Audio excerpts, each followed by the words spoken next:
Hello, fellow ag nerd. Thanks so much for joining me for another episode of The Future of Agriculture. My name is Tim Hamrich, and every week you and I get to hear from the founders, farmers, innovators, and investors, the people shaping the future of the ag industry. This is going to be the last episode of 2024. This time last year, I released an episode called Where is Agriculture Headed? That drew from episodes from 6 different ag podcasts. I found that I really enjoyed the process of putting that together and kind of want to make it an annual thing. So at least for this year, we're doing our second annual Where is Agriculture Headed? But just a quick note before we dive into today's episode, I am still looking for a couple of brands to partner with in 2025. If your company might be interested in positioning yourself as an innovator in the ag industry, I would love to talk to you about my quarterly presenting sponsorship package. This is an exclusive, so I only work with a maximum of 4 companies per year, and I'm hoping to have all of these locked up by the end of the first quarter of 2025. So if your company is doing really cool work or innovative work and you'd like to share that with thousands of leaders in the ag industry, and you'd like to partner with me on some strategic content that might also be valuable to the audience that listens, go ahead and reach out. I'm tim@aggrad.com, or you can find me on LinkedIn or Twitter as well. I'm happy to share the details for that quarterly presenting sponsorship package. Well, I am a huge fan of end-of-the-year reflections. In fact, I find it, for me, a lot more valuable than even setting goals at the beginning of the year. The book, The Gap and the Gain, does a good job of describing this phenomenon of looking backwards.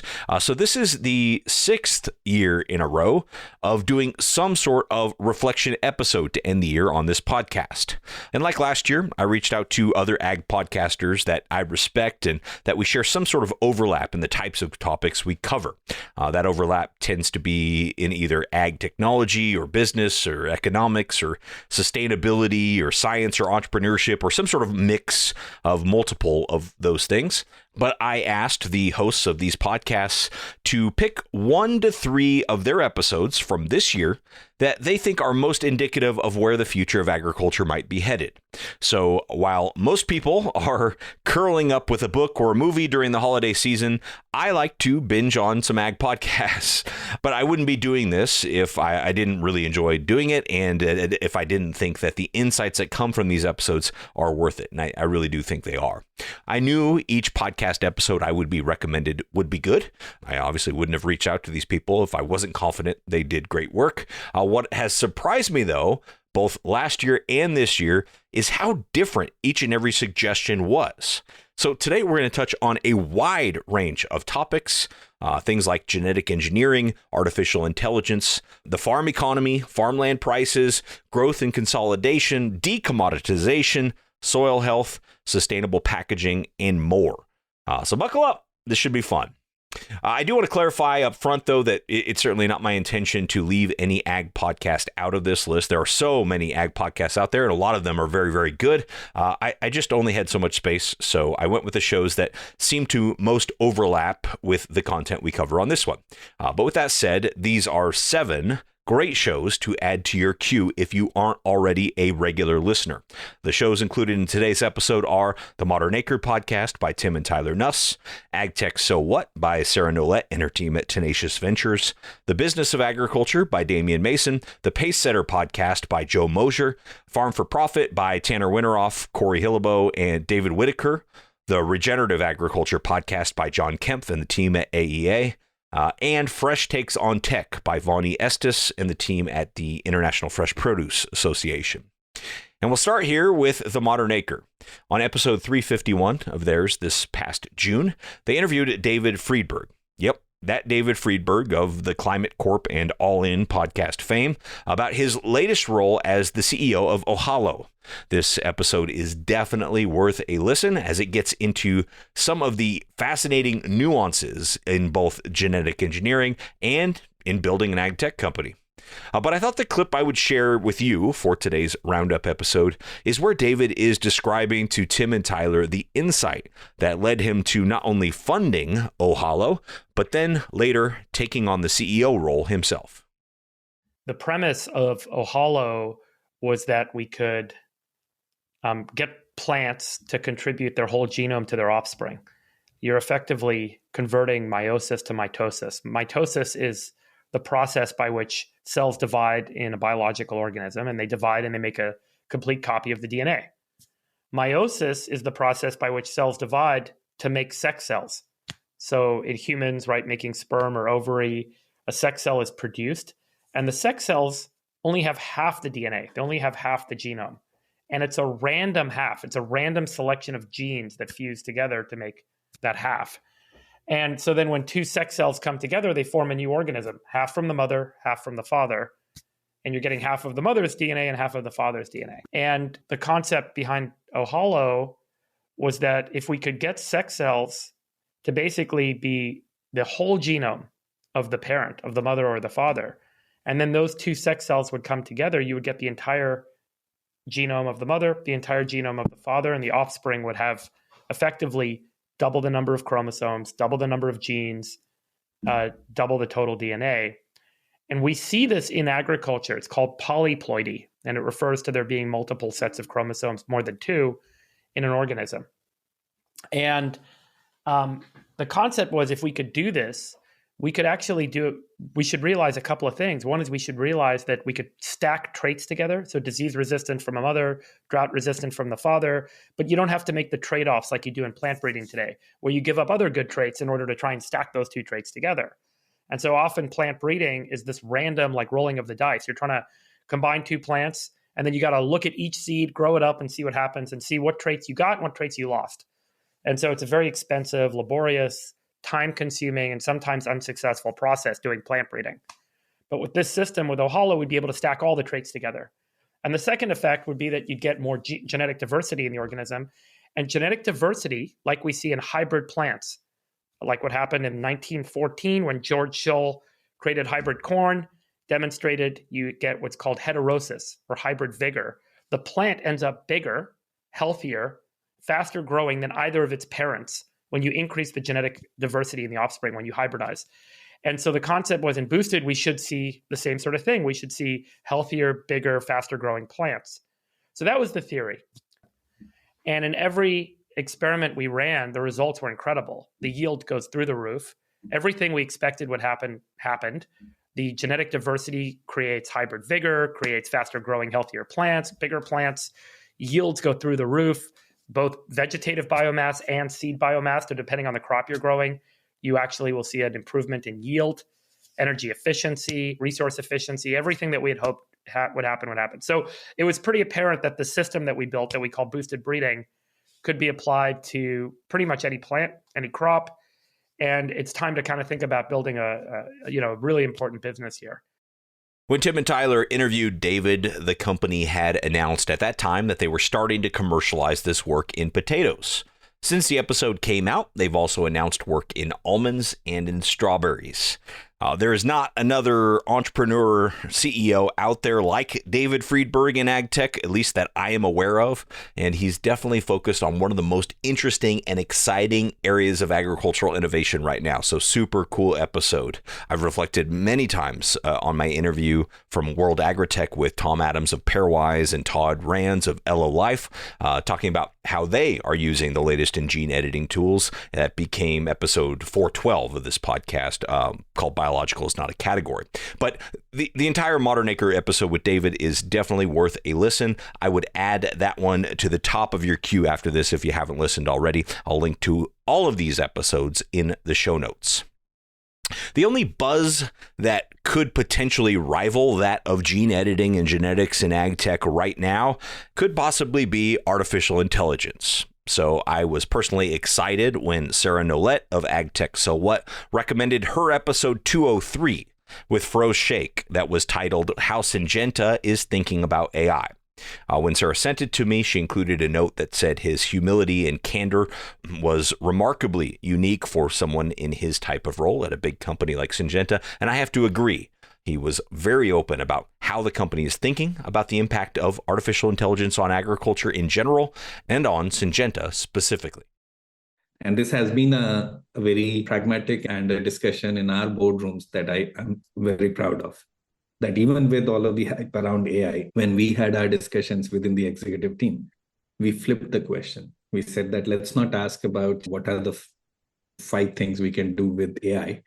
Let's ask what are the 5 biggest, most impactful problems, if solved, would make a big impact for the organization. So going back to the business strategy question, on which we will deploy AI. So it's very true. The idea behind Cropwise AI is actually driven by a similar mindset. Otherwise, we would have been hyping this all around. We would have been saying that we will give this to growers and this will be a game changer. No, we believe that this is about a business strategy in cases where we want to make sure that the agronomist and the advisor build that kind of a trusted relationship with the grower. Now, the advisor or the agronomist, they have their expertise, and the AI will probably take a long time before it even comes close to the kind of expertise that they have. But what it can do is give them all the data at their fingertips and make it very easy to query into that data. So if the agronomist is going and visiting a farm and they can just query using the AI, what has been the history? What did these guys do 2 weeks back? What is the weather forecast next 2 weeks, and so on? The recommendations that then the AI generates or the agronomist generates is very validated, scientifically sound and robust. What it does is it increases the amount of acres or growers that the agronomist can advise. So where in the past, if there was one advisor who was advising 10 growers, the same advisor will now be able to advise 50 growers or 100 growers. And that's the impact. That's the business strategy, that we bring value and precise advice to a larger number of growers. That business strategy enabled through AI. That's how we look at it. Cropwise AI, as you probably gathered there, is a generative AI system designed to increase the efficiency of agronomic advisors. But that is just one use case for this rapidly evolving category of technologies called artificial intelligence.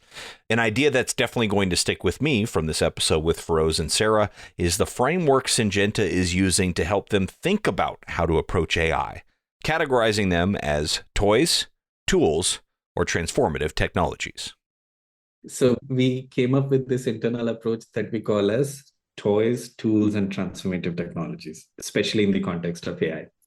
Toys are the ones where we gave internally built tools or external tools to the people of Syngenta to help them play around with AI and understand what it really is capable of, right? So whether it's about generating text, whether it's about writing an email or writing the next document or generating images, it's a set of toys that people use to really open up their minds, learn what is this revolution happening around us. So that's one type of things which we did internally.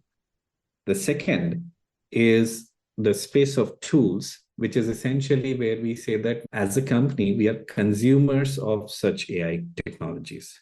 This could be inside of our marketing team, where we start to use, let's say, generative AI to generate content for the next marketing campaign, and so on. Now, these are tools which are similar to using a calculator or Microsoft Excel, that it helps speed up the process that our people follow. But we are not the ones who are inventing that calculator, or we are not the ones who are building Microsoft Excel. We are simply consuming a tool that's out there, but it accelerates our day-to-day job and productivity. And there are several such examples and use cases across the organization where we adopt such technologies. And the third one, which is the transformative use cases, now we are getting into what you just called as the foundational model territory, where the moat, of course, is the data that we have. Because when you think about the advances in technology, it's a handful of platforms. There may be some differences in one platform being a little better than the other, but as a commercial product, everybody has access to the same platform. Even if we talk about ChatGPT or OpenAI, we can use ChatGPT, so can our competitors. So the technology is now getting at a level playing field.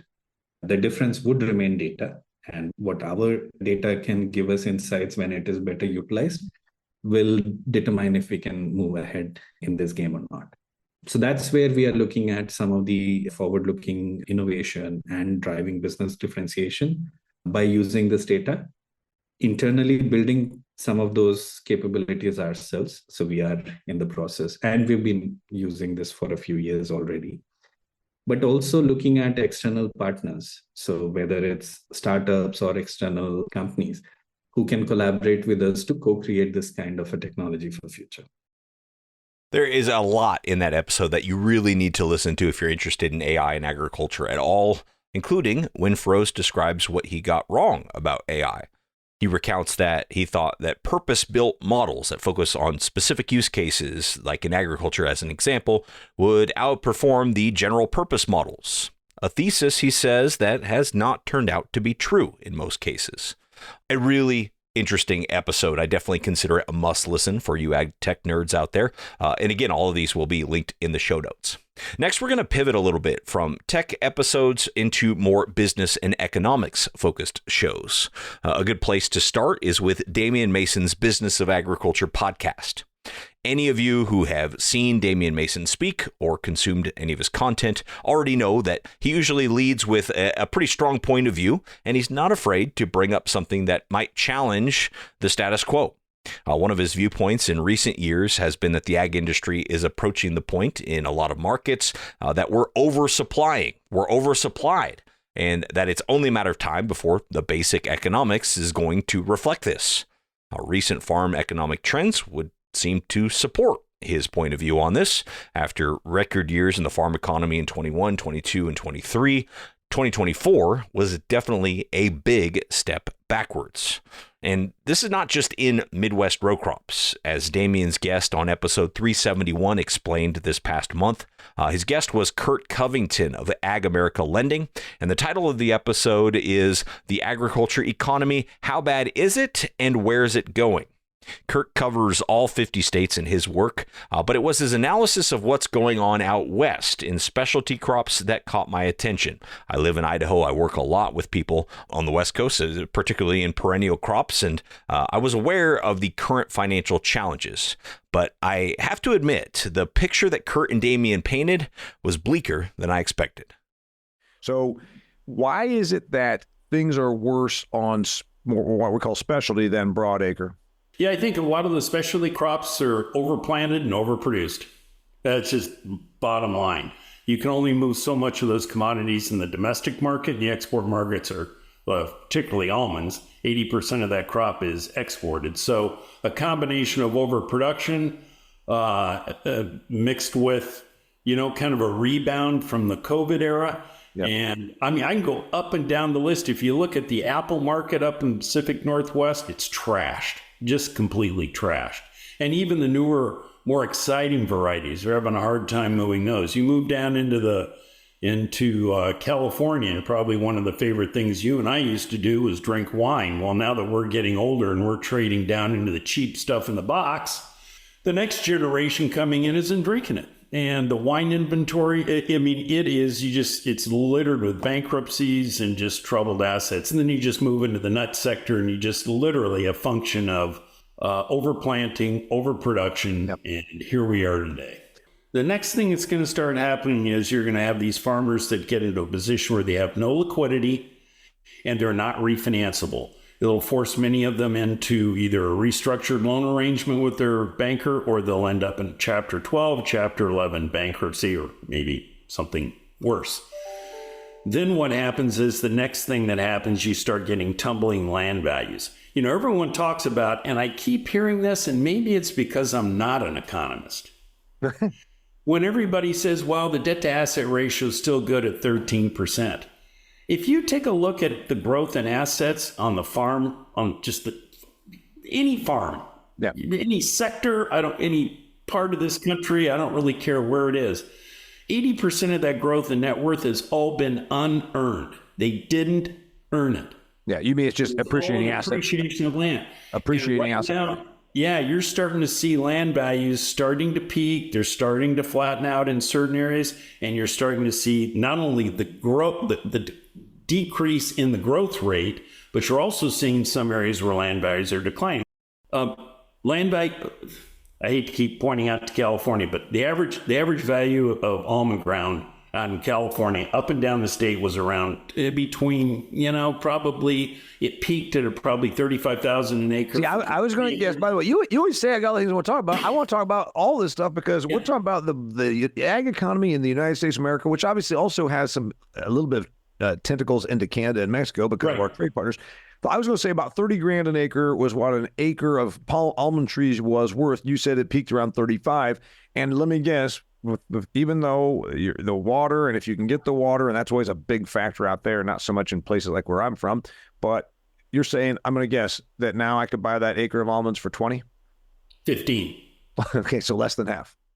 Now, of course, there's going to be some variables to consider in California farmland, such as water rights and the age of the orchard that can really impact the values and make them highly variable from one place to another. But the point remains that times are tough economically across the vast majority of crops, most crops. I can't think of very many on the crop side that are just knocking it out of the park right now. We're starting to see that reflected also in the price of farmland.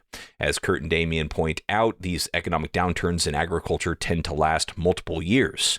In the case of almonds, I think they're already a couple of years into this down cycle, while other crops might just be a year or so into it. So there might still be some really challenging years yet to come.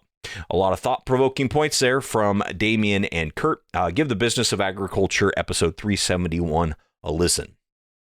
Now, economics is an area I am putting more and more emphasis on for this show as well. We started off the year with ag economist David Widmar this past January, and then Trey Malone here just a few months ago. 2 episodes I really, really enjoy. They're among my favorites that we were able to do this year, and I definitely plan to do more ag economist interviews in 2025. Some of you have been reaching out to me with some suggestions, and I'm looking forward to following up on those. But getting back to this bleak economic outlook, which farmers are going to be best positioned to weather this tough farm economy and emerge potentially even stronger if and when some farm consolidation occurs? That was a big part of the conversation on the Farm for Profit podcast, their episode with Christian Hebert and Evan Shout this past August, which is titled Coaching Farmers for Profit. Athletes have coaches. Why shouldn't you? If those names sound familiar, Christian Hebert and Evan Shout, it's because Christian was a guest on episodes 302 and 303, and Evan more recently on episode 379. But every time I hear both of those guys talk about farm business management and strategy, I come away with some nugget of knowledge I didn't have before. And this episode with Farm for Profit is no exception. A good friend of ours had in his email, and I don't know where he got the quote from, but a family farm run like a business is a great way of life. A family farm run like a way of life is a pretty bad business. And that doesn't matter what size you are, right? It's do you have a goal to be better? And everybody's definition of better is some guys want to be bigger, some guys want to be richer, some guys want to spend more time at their daughter's soccer practice. What is your definition of better? And are you going to chase that, right? And that kind of falls into the bucket. It's a good line by Christian Hebert there, but the content on this episode of Farm for Profit goes way beyond just the catchy lines. Christian and Evan both get into the nitty-gritty, or the nuts and bolts, of growing a better farm business. If you're going to grow fast, your problems are based on risk management, cash flow, and people. It doesn't matter what business you're in, right? So I think we wanted to take those concepts of it's more about your mindset and switching your focus in that growing is okay. In fact, I mean, inflation's a minimum kind of a 3% per year. So if you're not growing in some fashion, you're going backwards. So you're going to have this mindset that I need to grow. It doesn't have to be in acres, can be in value add, can be in net worth. Just have that mindset. And am I going to focus on people and processes in order to get there so that I don't burn myself out as the leader? And that's kind of where the coaching philosophy came. And then obviously you can go into the numbers of small grains versus corn and beans, but the simple way to do that is you just use percentages, right? So corn and beans, you figure out your gross profit, you take seed, fert, and chem off that, leaves you with gross margin. You do that as a percentage of revenue, you do that as a percentage of land price, and you can do the same thing on small grains. And I mean, those percentages should show us that we should farm in one spot in the world, but magically, every spot seems to win on a different year, but it really is all just math. Christian and Evan go through that math with the Farm for Profit guys, including a really compelling section, I thought, on equipment. That really, that section alone is worth listening to the full episode for. But I also really liked Christian's description here of looking at the farm business separately from the farmland real estate business. Step number one, you run two businesses. You run a farm operation and you run a real estate business. And understand the numbers on both those. And it's no different than, Walmart sells stuff and they have a building. If you have a hotel, you need it to be full. So is your farm operation profitable? And is your real estate operation profitable? Yes, they're at different rates. And then how much cash flow does your farm operation have? And how much equity does your real estate operation have? And you need to know both those numbers, because your real estate equity allows you to buy land, your cash flow from your farm allows you to pay for it. And you can't be going into your banker saying, hey, God, I'd like to buy this 80-acre tract, but I don't know if I can afford it. No, if you know those two numbers, you go into your banker and say, hey, I am buying this. Here's my equity that I can put down. Here's my cash flow to make the payment. Will you give me the money? Can we work together? Or do I need to go to check out a couple other banks, right? So step one. Step two is have that culture that not only you, but everybody that works for you, if somebody stopped them and said, hey, are you guys looking for more land? We're always looking for more land. Highly recommend that episode of Farm for Profit, and of course the show in general, particularly for you farmers who are listening. But really, anyone who runs a business can benefit from it. Great stuff there from Christian and Evan. As CPAs and leaders of a large Canadian farming company, as well as other businesses, they are experts, really, at business management, especially in commodity-driven markets. But what about a potential future of agriculture that is increasingly de-commoditized?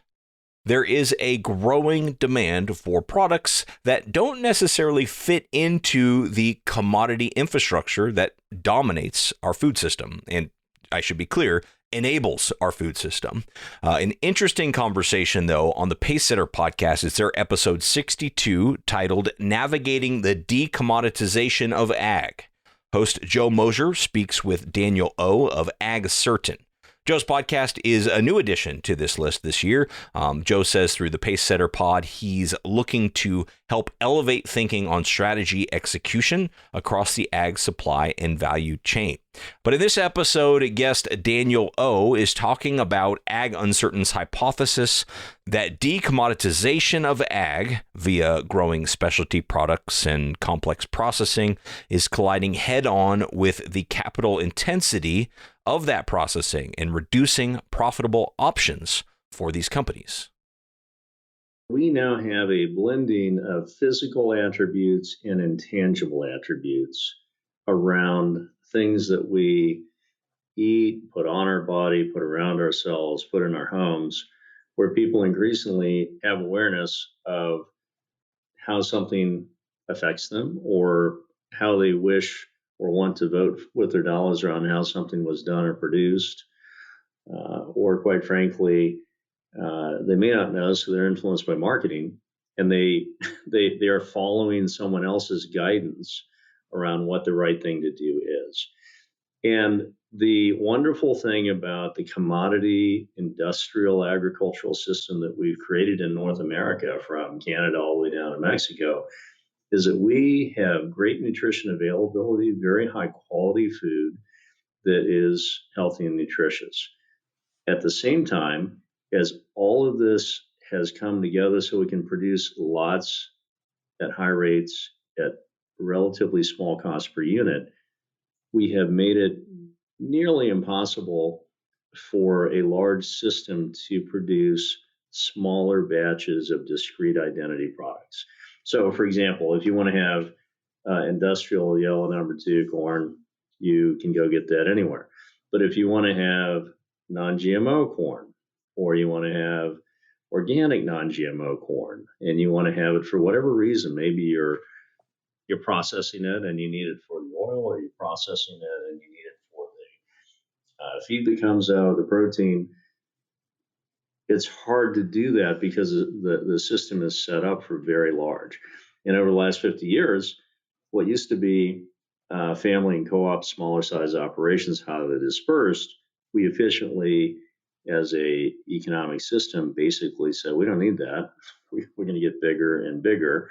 And as we did that, we lost smaller processing and gathering capability. For a lot of reasons today, coming into the system, that's not a bad thing because there's not a lot of old stuff that doesn't work. But there is a lot of grain handling distribution that can be reused and a lot of talent. So when you sit here and say, what is the need that the country has? It's to have the same brand safety, industrial quality, unquestioned purity at whatever it is one says we're going to have, and do it whenever you start getting into specialty or maybe even a little bit of artisan work at what feels more like a cost plus versus a 3 or 4 or 5x kind of thing. And if we went back to family size, small operations, it's a multiple of the cost. So the opportunity is to come in here and create highly flexible, highly adaptive, exactly right outcomes when you're processing, but you're trying to create a continuous flow system with a bunch of batches coming through, and each of those batches have different characteristics. One of the most important is that if it's kosher or it's halal or it's organic or whatever it would be, because we're indifferent to what's coming through, that when it comes out, it's exactly right and it maintained that intangible trait. That is contrary to most large processing out there. Most large processing can do the work, but they'd have to stop, clean for a week, run for half an hour, stop, clean for another week. They would lose money all day long. So we're middleware that allows many people to come to market with smaller volumes of what physically is, quite frankly, usually the same product, but is very different in how it was grown or managed. Joe's full episode with Daniel goes into the types of specializations that they offer and how they plan to scale this small batch process. It's really, really interesting stuff. Joe also sent me another episode he did with Jim Schweiger of Grow Alliance. And to be honest, I was really torn between which of those two to feature because Jim's episode is equally as good. It's episode number 50, and I'm going to link to that one as well in the show notes. A lot of the Pace Setter Pod are solo episodes, but Joe Mosher is extremely knowledgeable about things like strategy, especially when it comes to mergers and acquisitions. So if that stuff intrigues you at all, you definitely need to give that a listen. All right, I want to shift gears here once again. We talked about tech and business and economics, and now I want to turn to some thought-provoking content that's more, for lack of a better term, sustainability related. And I cringe in saying that because of the baggage with the term sustainability and because tech and economics obviously influence everything. So it's not a departure in that sense, but it is what it is. That's the best thing I have to call it. In 2023, I had the pleasure of hosting John Kempf on this podcast. But as many of you know, he has a very successful podcast of his own called the Regenerative Agriculture Podcast. One thing I appreciate about John is he is extremely open-minded and is willing to give credence to people's firsthand observations and experiences, even if they aren't 100% consistent with the mainstream point of view. And that makes for really, really fascinating and enriching content. On episode 130, he interviewed longtime Florida citrus grower Benny McLean. They talked about many things, including the dramatic decline of Florida citrus, which that has actually been a topic of recent discussions here on this podcast, specifically the question of whether or not climate change is 100% to blame for the decline of Florida citrus. Short answer is no, definitely not 100% to blame. What percent to blame is up for discussion. But Benny's opinion seems to be more related to changes made in things like the budwood genetics, combined with shifts to chemical technologies that hindered the ability for an orchard to develop, let's call it a biological resilience. And those are all my words in an effort to try to summarize for Benny, but the gist, I think, is there. Benny's now in his 80s and still farms. His son, Matt, owns an organic juice company called Uncle Matt's, and his other son, Ben, conducts a lot of on-farm research, including research to fight citrus greening. I enjoyed a lot about this episode between John and Benny, but I especially enjoyed his stories about how they're trying to build healthier soils. I remember you describing stories of how you were growing the indigo cover crop and you're putting on manure applications as your primary source of fertilizer, and having very high organic matter soils, very high organic matter in your soils, even though your soils resemble beach sand more than they resemble topsoil, or at least they do today. But back then they were black, and today they're gray, or bordering closer to the white end of the spectrum than they are to the black end of the spectrum. So what are the changes that led to that? That's a good question, John. I think what you see is like I said, back in the 60s, let's just refer back to that, the 40s, the 50s, and the 60s, the cover crop was a major ingredient in growing citrus. And now, like I said, you go down to South Florida, there's no cover crop, it's just grass. Okay. And it's grass that gets sprayed with herbicide 4 times a year. Yeah, right. But up here, that was a major issue. I mean, that, like I said, just about everybody grew something in the summertime, and whether it was hairy indigo, whatever cover crop it was, cowpeas, I'm trying to think of some of the others that was popular. Hairy indigo at that time was the most popular. They let it grow up 5 or 6 feet, and then they would chop it in. So all of that decomposed. You're talking about fiber and leaves and roots and everything that decomposed and in the middles and continued to increase the biodiversity that was in that soil. Yeah, when you lose the cover crops and you lose the manure applications, and you replace them with herbicide and bare soil in the tree row and a mowed grass between the tree rows and nitrogen fertilization, everything else, you're going to lose your soil carbon. Yeah, exactly. I was going to tell you this story. Last year or year before, Ben has done a lot of work for Uncle Matt's on cover crops. Okay. And John, we took a grove that was an 80-acre grove, only, maybe 10 miles from our office here.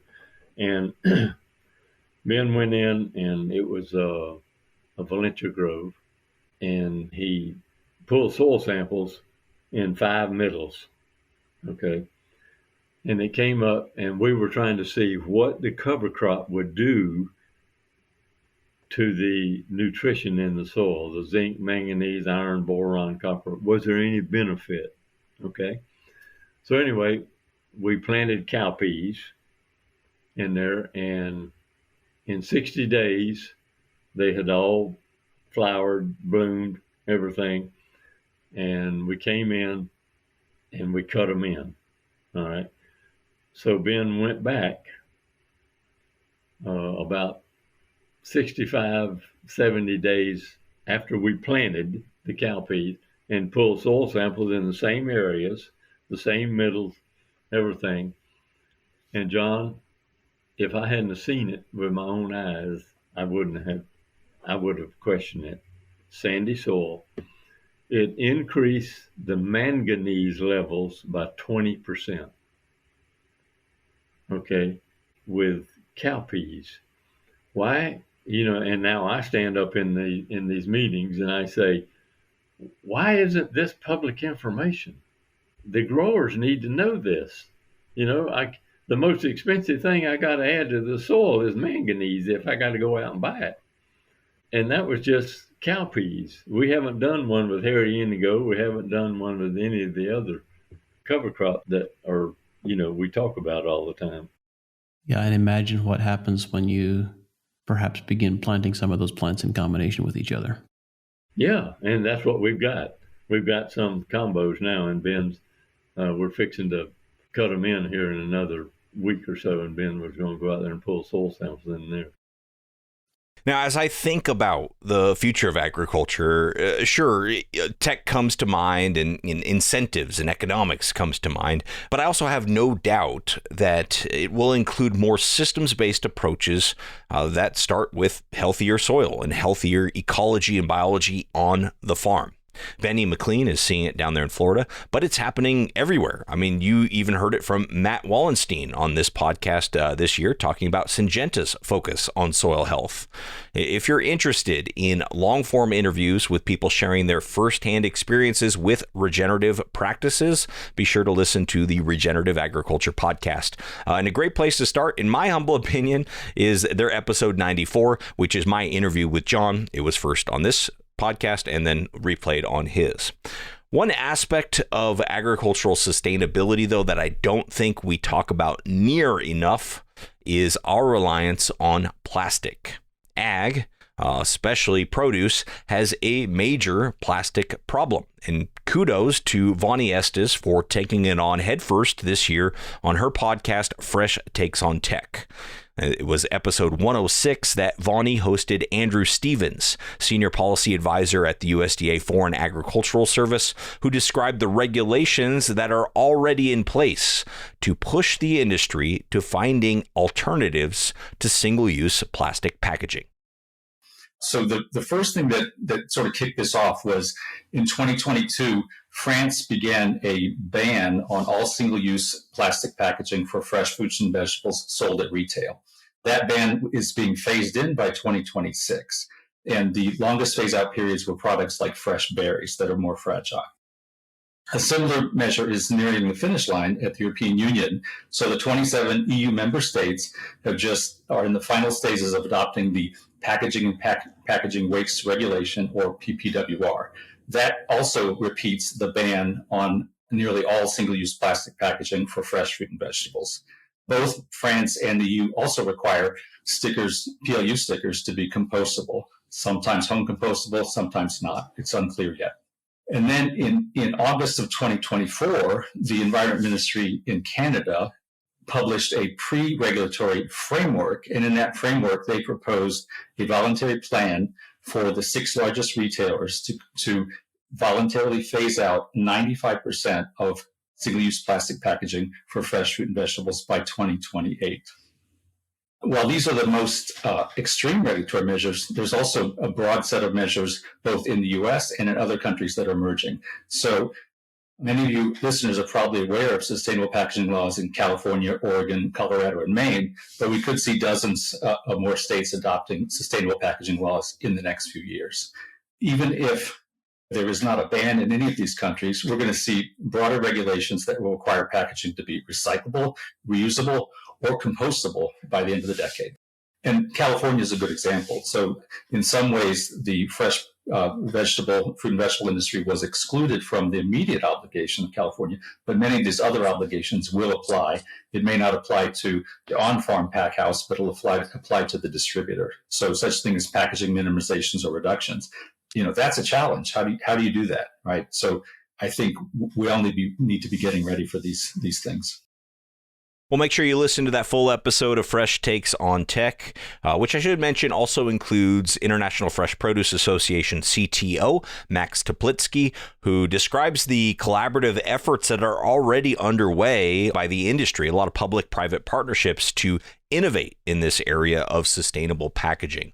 And this is just one example of numerous potential examples of how policy and regulation will continue to impact the future of agriculture, not just on the farm, but further downstream, which obviously has big ramifications no matter where you are on the agricultural value chain.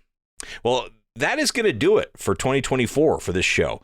Just as a fun exercise, I'm wondering if you might answer this question. Which of these topics discussed today do you think will have the biggest impact on the future of agriculture? We covered a lot through these 7 episode examples, but let me know which is going to be the biggest impact. You can email me, tim@agrad.com, or tweet me on X, or X me on tweet. I'm not sure how you say it anymore, but thank you once again for spending another year with me. I'm always open to your feedback on how I can make this show better in 2025. You can use that same contact information to please let me know. Also, thank you to these podcasts for allowing me to include their content on my show. Once again, the list is the Modern Acre podcast by Tim and Tyler Nuss, AgTech So What by Sarah Nolette and her team at Tenacious Ventures, Business of Agriculture by Damian Mason, Pace Setter Pod by Joe Mosher, Farm for Profit by Tanner Winterhoff, Corey Hillebo, and David Whitaker, and the Regenerative Agriculture podcast by John Kempf and the team at AEA, and last but not least, Fresh Takes on Tech by Vonnie Estes and the team at the International Fresh Produce Association. And lastly, my heartfelt thank you for your time and your attention. I never take it lightly. I'll be back next week with another story of ag innovation.